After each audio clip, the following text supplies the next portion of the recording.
Welcome to Cullavella South Farm. What's going on, guys? Welcome back. So, we did a video a little earlier, or we filmed a little earlier, everything that was kind of going on with our sugar bush, but unfortunately we lost all that footage. Whether it's the GoPro or SD card, for some reason I keep losing all the footage on the SD card. So anyway, we got all that done. We are getting ready. So here we have now three 40-gallon stock tanks, which we're going to be using for the collection tanks for our pipelines. We went and got a pump today at Harbor Freight. So we now have a pump, and I have ordered a trailer and 100-gallon tank from Amazon, basically, and that's going to be our collection setup. So we'll go around once sugar and season starts and we tap out. Each one of these tanks will be placed on one of the ends of the pipelines.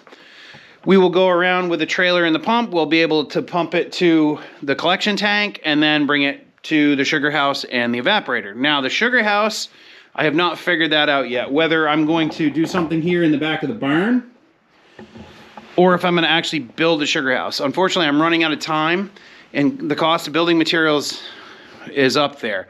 I'd really rather not pay for it when we have the portable mill coming in March and I can make my own materials and build a sugar house for next year. So I may just cut a hole in the back of the barn here for the flue, and we may just use the barn as our sugar house this year. I'm not sure yet. So that was kind of the gist of the video. We went out, we did a lot of pipeline work. We got the last 9 trees of one of the pipelines done. So now we have 60 or 65 on pipeline. We're going to do another 25 to 40 buckets, and that should pretty well round out what we have for sugaring this year.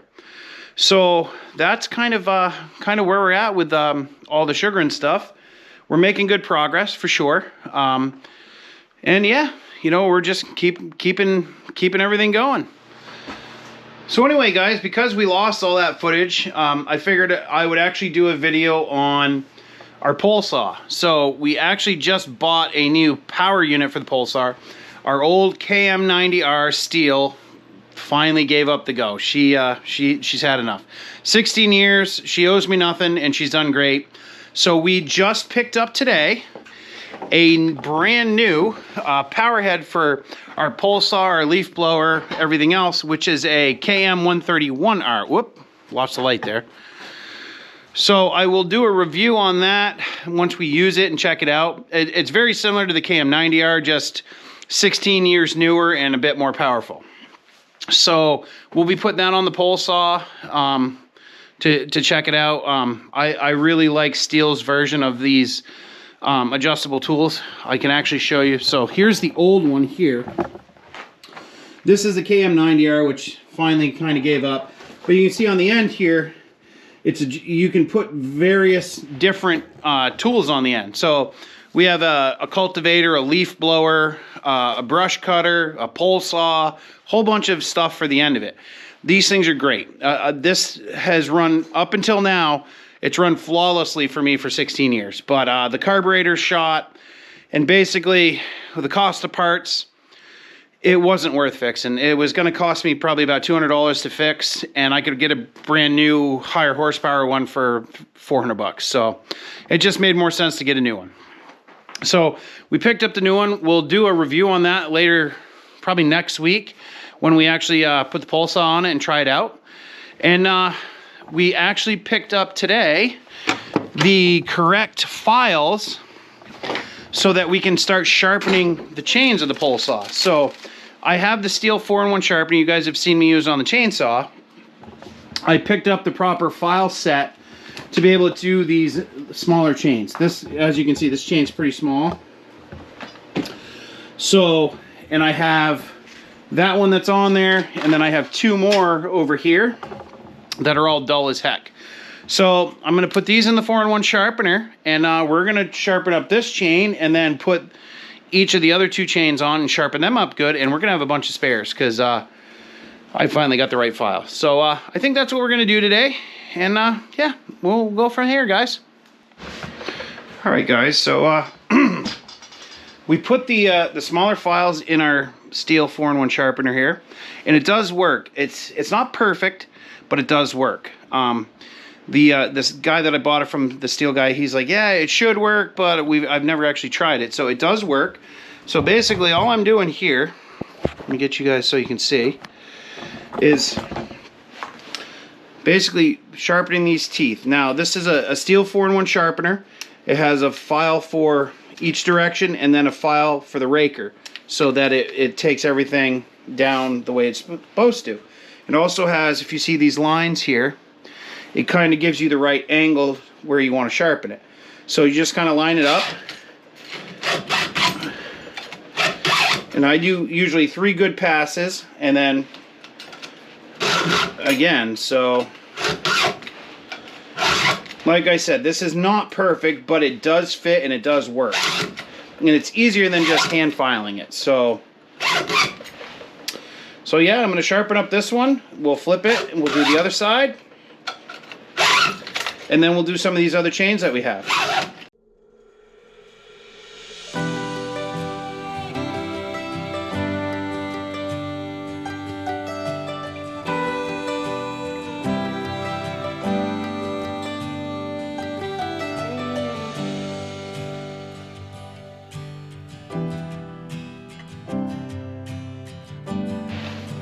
Alright, so there's the end. So now we're going to flip it over, and we'll do the teeth on the other side. Because as most of you know, the chainsaw teeth are opposite. So you do some one direction and then some the other, so that your file is always cutting in the right way. So now we're going to be on this side.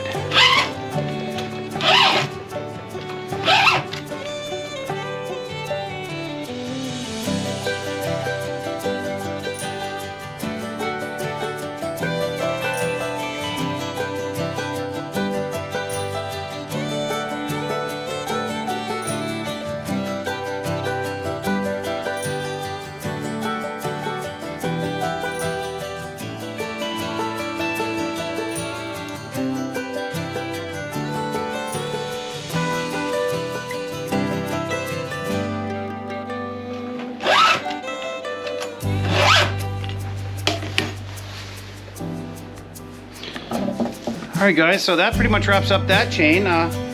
We'll put the next chain on and do the same thing. Alright guys, so now that this chain's all sharpened up, we're going to change it out and put one of the older dull chains on over here, and we'll sharpen these up one at a time. It's just easier to do that when they're actually on the tool. So we're going to change it out now.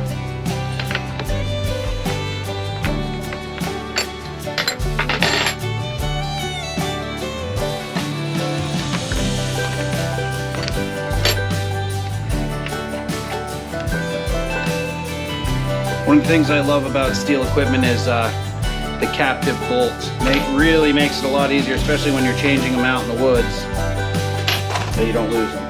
So there is the sharpened chain. We'll set this one over here so we know it's sharp. We'll put the next one on.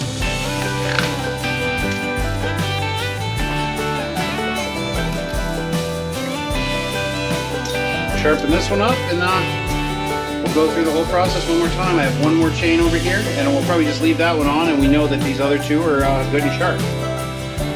So that should bode well for you when we next time we use a pole saw. We know we have plenty of spare chains, because these do get dull fairly quickly. They're a very small chain, so they dull up pretty fast. Especially with a lot of the hardwoods and stuff that we're cutting. They tend to definitely dull quicker than if you were just doing pine.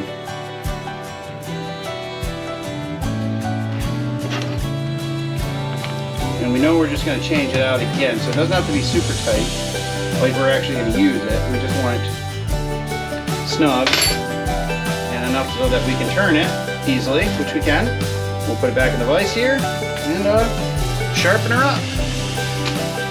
So get our 4-in-1 tool here back out, and we'll go through this one. Now I usually like to start, all these chains are marked either yellow or green depending on the type of chain.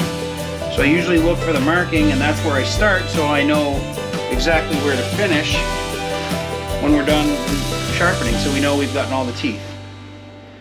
There's the grain right here. So I don't know how well you guys can see this, but there's a green mark right here. So that's usually where I start to do my sharpening, is right on that green mark. We'll get our tool pointed in the right direction here. Clean off any shavings that we can. And where is that green mark? Right there. And we'll start sharpening.